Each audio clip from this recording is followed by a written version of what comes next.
Hello mga kabojek! Ayan, hashtag kasipag. And welcome back to my vlog. At ngayong araw ay magiging very exciting and informative ang lalamanin ng ating video. Yan, bakit? Kasi ngayon nandito tayo sa isang factory. Taon-taon, 2.7 million tons ang mga basurang plastic ng Pilipinas ayon sa World Bank.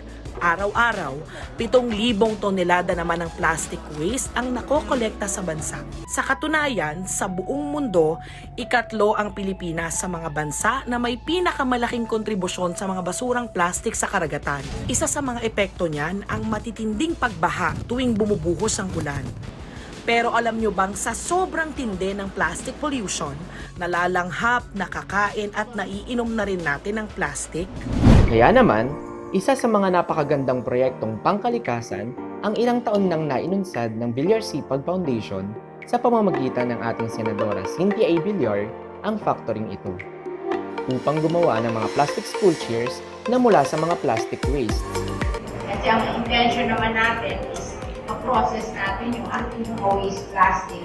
Kasi para namang salot yung mga waste plastic na yan, pag nakarating sa ating mga bayan, nagbabaha tayo, tapos pati yung mga tinatapon sa dagat, pati yung mga isda nangangamatay kasi kinakain nila yung mga waste plastic. This is a fight against waste plastic.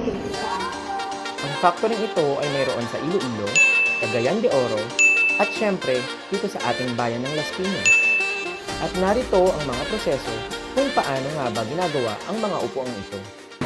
Ayan o, andito yung mga plastic waste. Ayan, nasa-dediretso siya dito sa ating washing tub. Tutunaw na yung mga plastic. Ayan.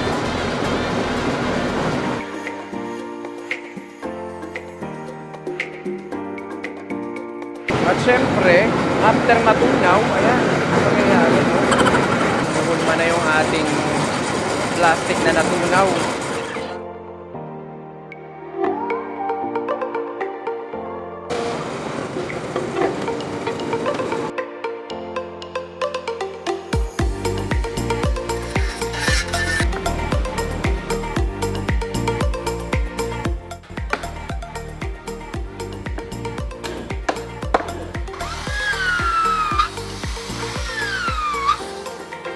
Tapos pipinturahan na lang yung sir.